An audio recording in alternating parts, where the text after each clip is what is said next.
Many of these records and their importance were wholly unknown to those who guarded them.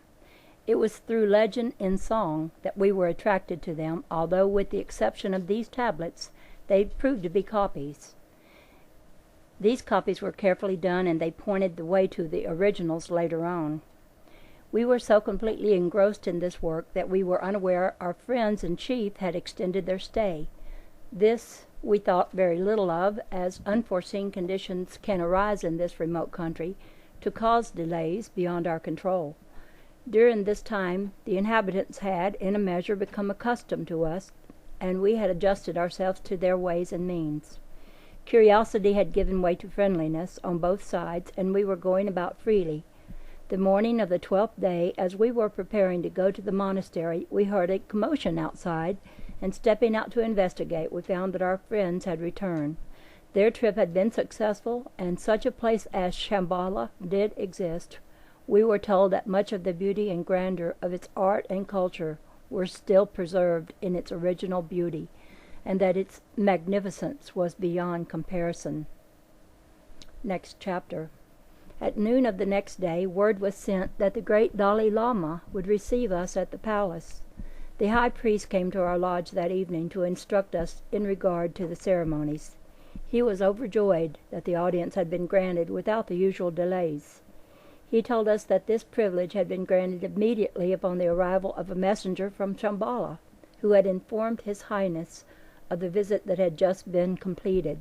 He had also been informed of our experiences in the village where the little house had been erected.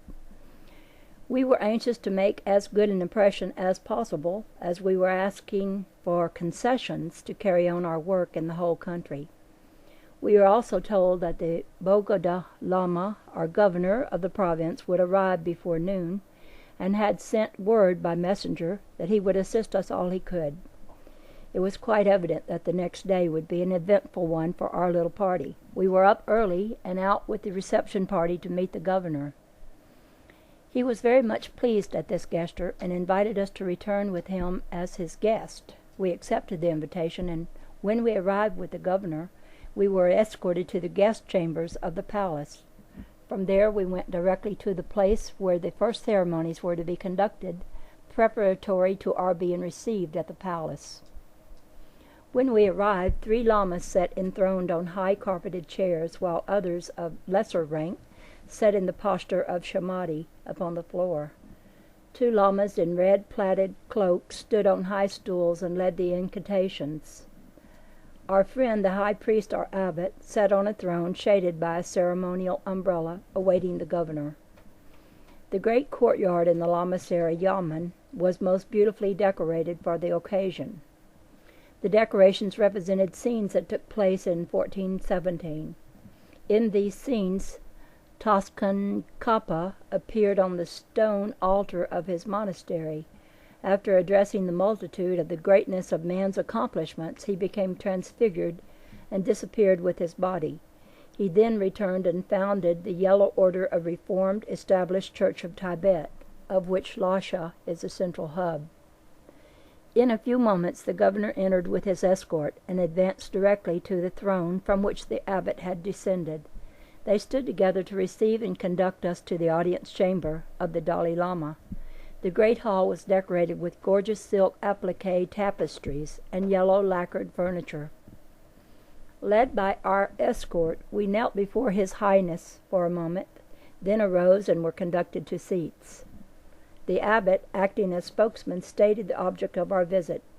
His Highness arose and beckoned us to approach.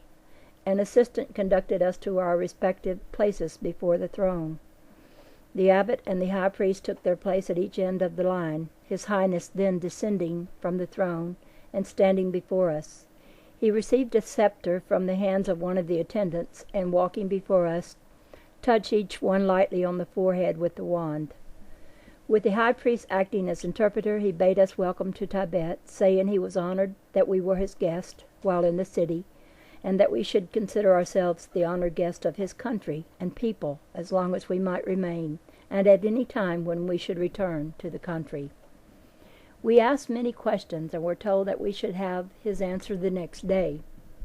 We were invited to inspect the records and tablets in the vaults of the palace.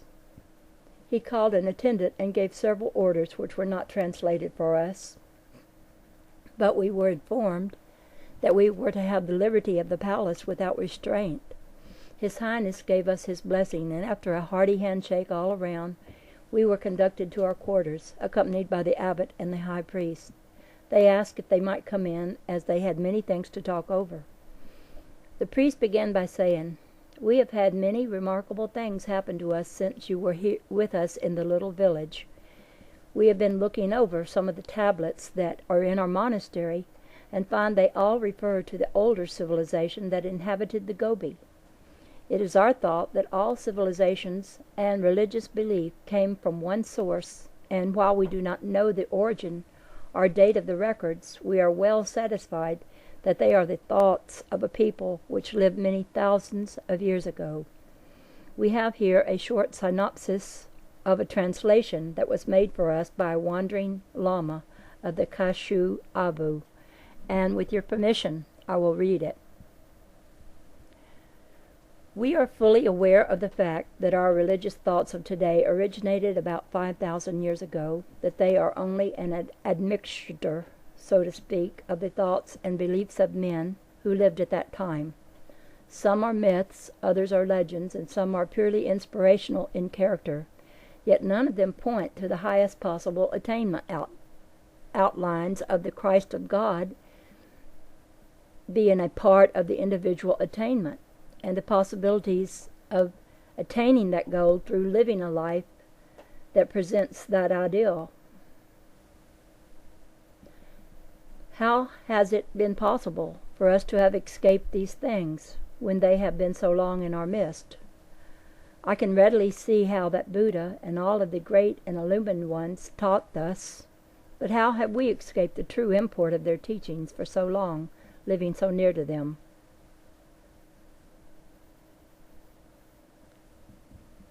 We know that our beloved Tongsa Ngapa attained to this degree by the life he lived. I know that others and the dear one you met today have gone forward toward this accomplishment. I have seen him go and come at will, yet the people are priest-ridden, downtrodden, and miserable. Why is it that these things are submerged? Why are the people not taught to operate the great and only law, standing forth as that law? I can see that in this earlier civilization, each individual did actually know, abide by, and live one with this law, this perfect condition. Any other manifestation depends wholly upon man and is the result of the ignorance of the law of perfection. It cannot be that this law is not thoroughly enough consolidated to be given to the whole human family. If this were true, it would not be a law, but a division of law, which puts it back into nothing but a manifestation of law. Anything that is only a portion of a whole is but a manifestation of the whole, taken away from and consolidated unto itself, until it becomes an isolated atom with no polarity or connection with its source. Yet it flies around in space with a seeming orbit, only seeking, as it has no constituted orbit of its own. It only assumes the orbit of its source, but never becomes one with the source. There are thousands of examples of this phenomena today in our solar system, especially in regions between Jupiter and Mars. In this region, thousands of smaller bodies exist that seem to be related to the sun, as they follow a seeming path around the sun.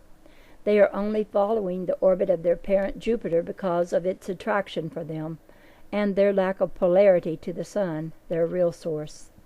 They were never consolidated with Jupiter. Still they fly on and on with Jupiter, ignoring completely the sun, their real source.